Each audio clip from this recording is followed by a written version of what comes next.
You know how we're always told that getting ahead financially is all about making good choices and having self-discipline? Well, what if that's only half the story?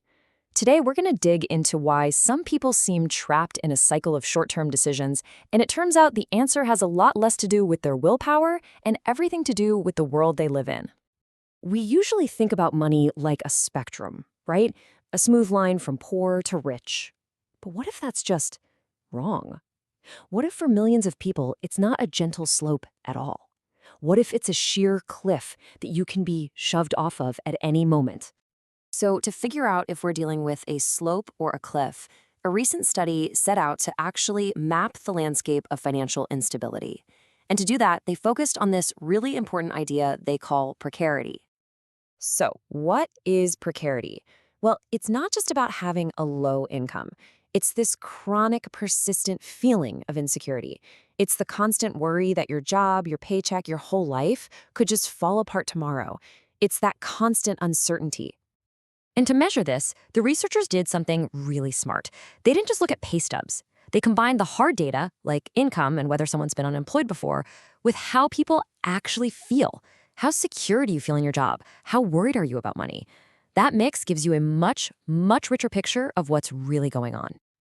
Now, going in, the researchers pretty much expected to find a whole bunch of different groups, a messy spectrum, maybe some folks with unstable jobs but good pay, or others with steady jobs but they're always worried about money, a few different shades of gray. But that is not what they found, not even close.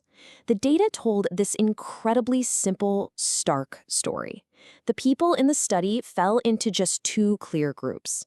75% were what they call the haves, and a full 25%, that's 1 in 4 workers, were the have-nots. This right here, this is the cliff we were talking about. There was no middle ground. The haves were pretty much secure across the board, but the have-nots weren't just a little bit insecure. No, they were insecure across all the measures. It's not a spectrum, it's a binary switch. You're either on solid ground or you're standing right at the edge. So what does it actually mean to be in that 25%? Well, this isn't just some academic label. Being a have-not has these severe, real-world costs that ripple out into every single corner of your life. For starters, take a look at life satisfaction. I mean, the gap is just huge. People in the haves group reported being way, way happier with their lives overall compared to the have-nots. And we see the exact same pattern when we look at physical health. That constant state of stress, that gnawing uncertainty, it takes a very real physical toll on your body. The have-not group consistently reported being in worse health. Researchers call this a loss spiral, and it's a pretty brutal, vicious cycle. Think about it. Financial stress makes you sick. Then, being sick makes it harder to work, which makes you even more financially stressed. One problem just feeds the next, trapping people in this downward spiral that is incredibly hard to break out of. Okay, so all of this brings us to a really difficult question, one that often comes with a whole lot of judgment, right? We've all heard the stereotypes about people making bad financial choices. But is it really a personal failing? Are people just bad at planning? Or is there something else going on entirely? Well, a second study set up this absolutely brilliant experiment to find out.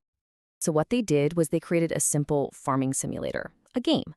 But this game was specifically designed to mimic the kinds of choices people are forced to make when they're living under constant financial pressure. In the game, players had 3 crops to choose from.